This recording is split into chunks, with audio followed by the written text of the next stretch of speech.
speak to me like I am 5. If you haven't heard that one before, that basically means speak to me like I am a 5-year-old. So that is an approach that's very good to follow when you're communicating with a co-parent, a child, or anyone else for that matter. I believe that a lot of arguments and conflicts are avoidable, and some of them tend to be caused by poor communication. And poor communication could be skirting around the subject, thinking that the other parent is a mind reader, so you think that they know what you mean or they're going to be able to figure out, or the use of very complicated language. Avoid all of those, keep your messages concise, and be very clear. This also saves you time because it's a lot quicker to write a short message that's clear than it is to write a long, convoluted message. A great example is you might ask the other co-parent to buy swimming clothes for the children.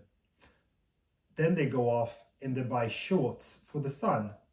And then there's a whole conflict that's brewing because the son does not want to wear them, and you tell the other co-parent that they have bought the wrong shorts or swimming clothes, and they feel like they are being vilified a little bit.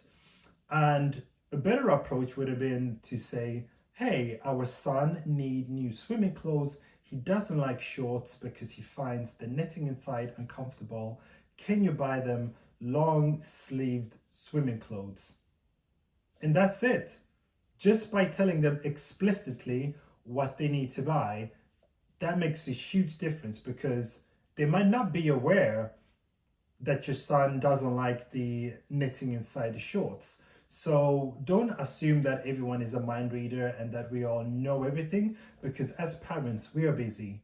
We have childcare, we have school admin, personal life stuff, house admin. There's always things going on in our heads, and it's easy to forget. It's very easy to forget. Therefore, it's very helpful to be explicit about the children's needs, especially if it's something time sensitive. Find a friend who you can rant to, someone that can be an outlet for your emotions. Separation, before, during, and after it, it's a long journey, and we all heal in different ways.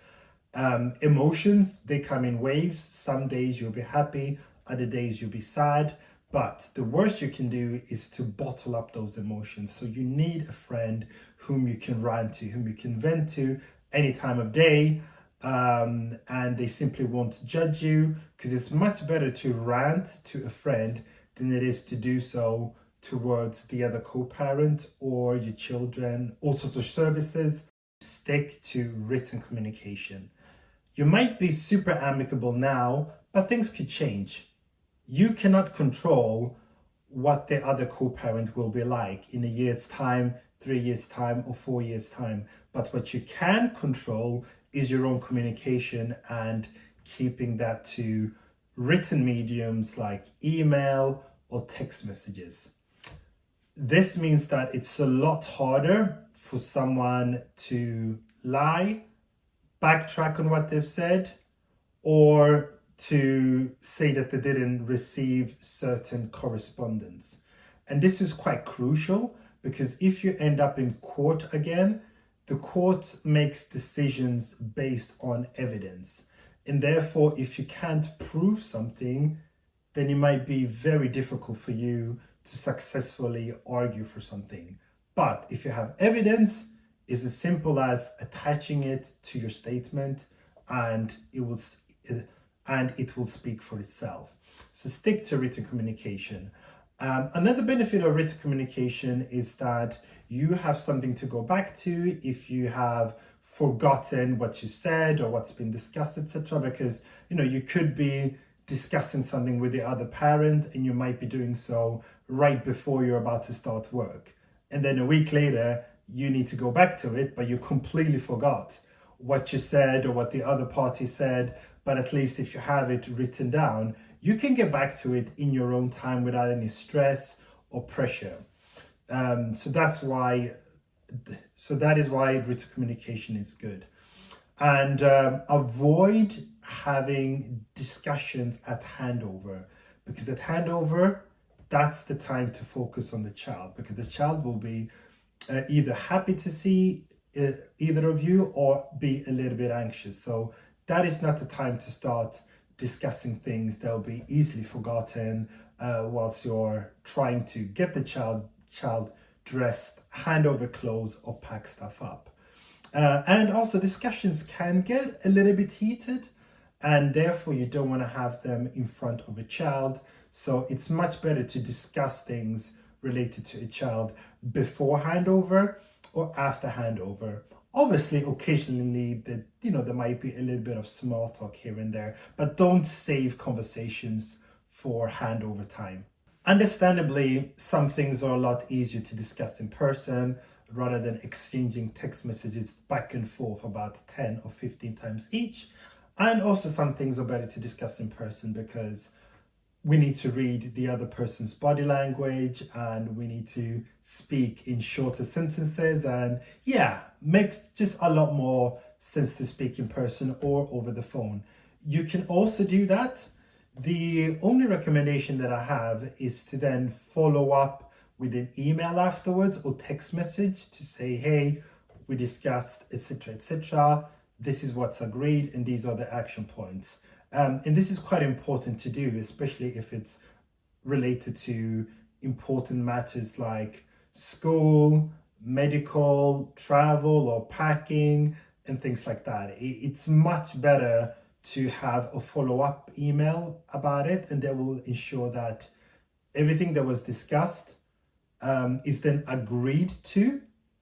Because what can happen is, if you're speaking in person, especially if you maybe have slightly different views on things, or you're quite excited or a bit defensive, you can end up discussing a lot of things, but you're almost just talking at each other or over each other, like no one is agreeing with the other person. You're all just saying a bunch of stuff, but you've not really come to an agreement. So following up with an email is really good for that. Step 4 is to consider consensus an enemy. When we grow up, we're told, find a best friend. And what is a best friend? Someone who you have lots in common with, almost everything in common. And we're also told, find a partner, a soulmate, someone who you share everything in common with. So therefore, in life, we can have this belief that in order for things to be good between two people, you have to agree on everything. And what's end up happening is that sometimes we then over-focus on the things we disagree on rather than celebrating all the stuff that we do agree on. So don't strive for consensus, especially with your fellow co-parent. There's a reason why you're separated, and that is because you don't agree on a lot of things, and that's fine. And you will have disagreements. Even if you're amicable, there will be a few occasions during which you will disagree on things. And it is important to be able to discuss those things in quite an amicable in an amicable way. And if there's 10 things and you only agree on 7 of those and you don't agree on the 3 others, that's fine.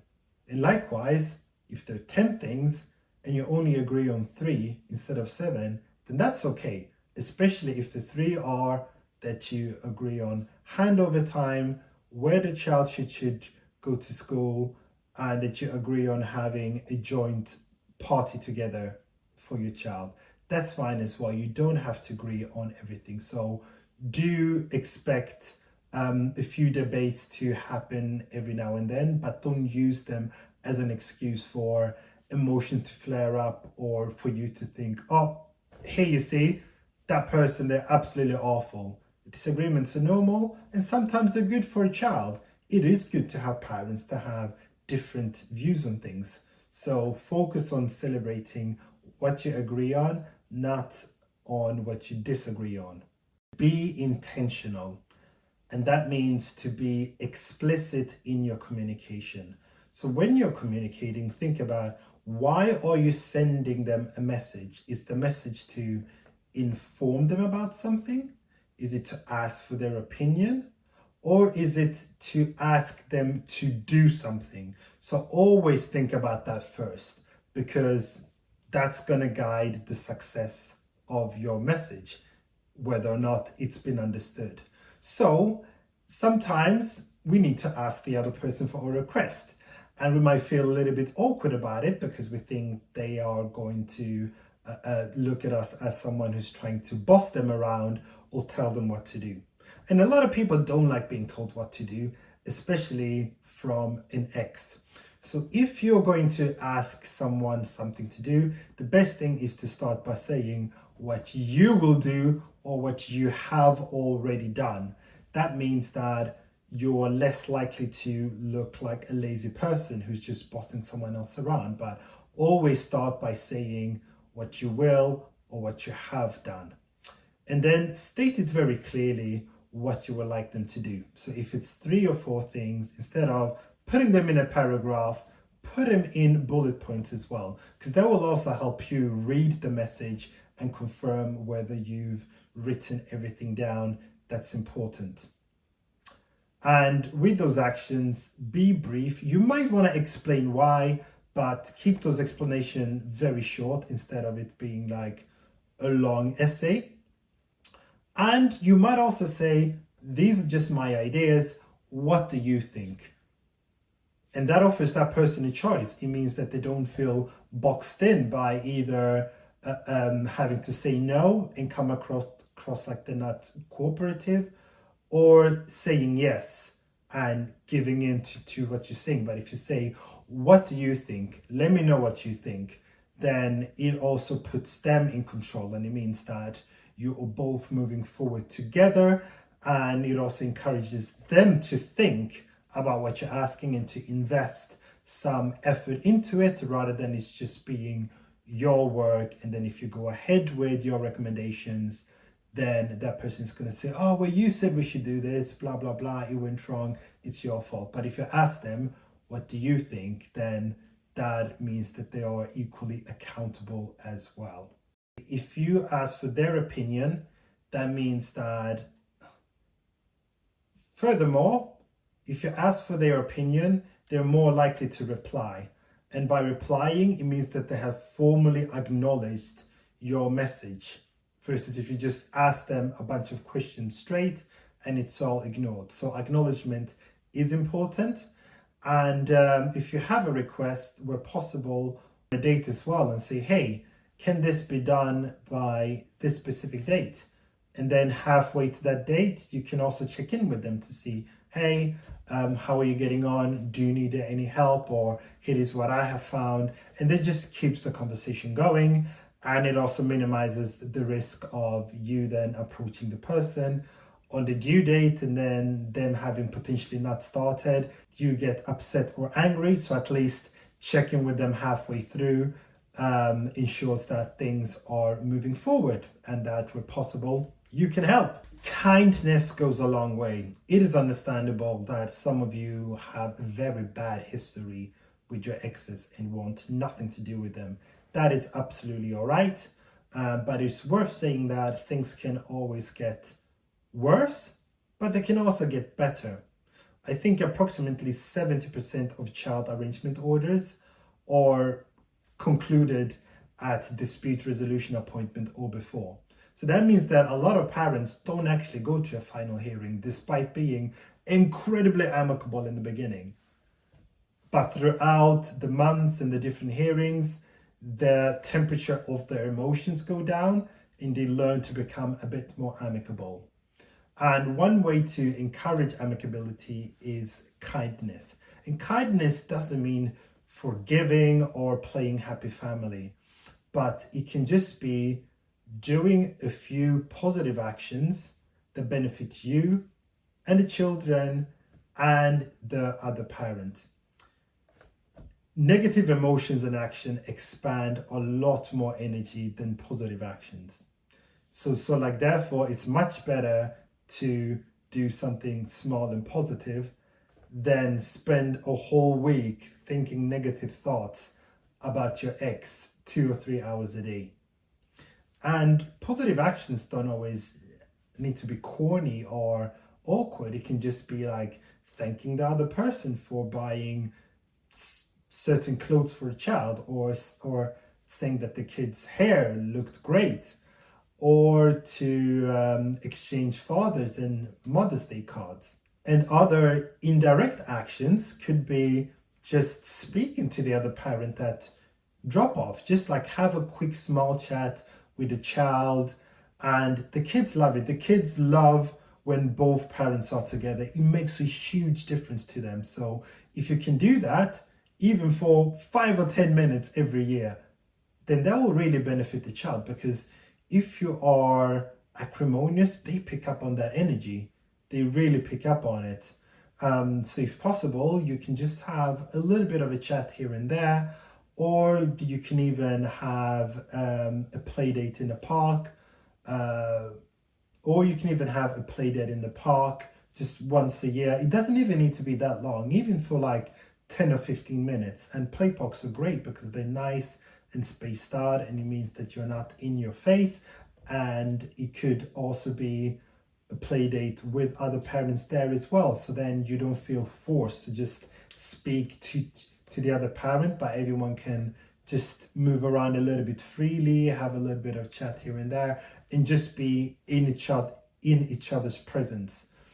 And obviously this is only appropriate if both parents are well behaved, so it's not going to be suitable for absolutely everybody.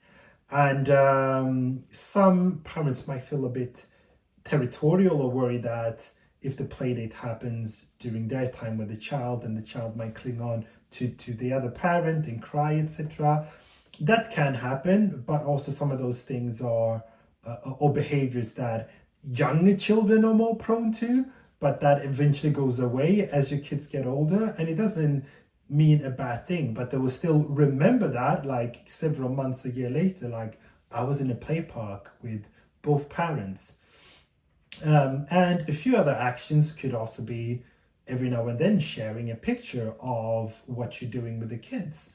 And it doesn't need to be of what you're doing with them in your home. It could be pictures taken outside or elsewhere. Just a little bit of sharing here and there. And I think that helps diffuse emotions a bit, because when you just send each other text messages, it's easy to misinterpret the text and just think that the other person, they sent the text message in anger, etc. And we just lose sight of forgetting that the other parent is a person, and that actually meeting them in real life, the energy that they give off is nothing like it is in the text messages. So a little bit of kindness is good, because it's also reciprocal. If you're kind, the other person will be kind, and then you're going to have this positive upward spiral that will benefit the child, and it would also keep your emotions happy, because that's the most important thing, that we're happy, calm, and that we don't have our heads clouded with negative thoughts. The next tip is sleep on it. If you receive a message from the other parent and you don't understand the message or don't know how to reply to it, sleep on it. Wait until the next day when you might have a little bit more clarity. Avoid sending messages late in the evening after 9 p.m. because that's the time when voices in our heads are the loudest, because we might be completely alone and kids are asleep, and therefore anything that's in our head or any negative messages or remarks that we get, that will just be amplified, especially if we're tired and haven't had a good day. Therefore, if you're not feeling 100% right in the evening and you get a message that's upsetting you, don't reply to it.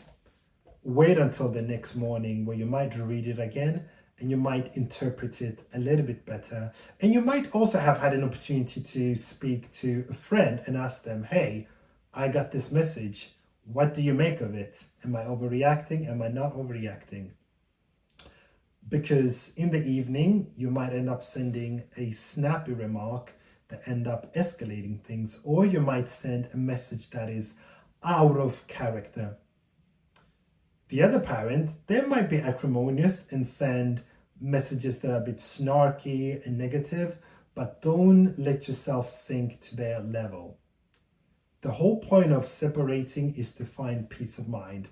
And the worst thing you can do is to separate and continue to argue as much as you did during the relationship, or maybe argue even more, but without the benefits of living together and just like having, you know, the perks that comes with having a partner. Therefore, don't give the other party, therefore, don't give the other co-parent access to your emotions. Because when you reply with a negative remark, you're essentially giving them access to your emotions.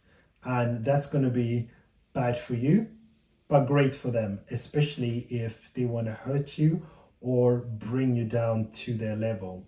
So try to be as calm as possible. That's it. Those are all my tips. I hope that you find them useful, not just with co-parenting, but also in communicating with a child, with friends, or during work, because communication is important and one of the best cures and weapons against acrimony. So communicate well and feel free to share your co-parenting tips in the comments below. Thank you very much. Bye.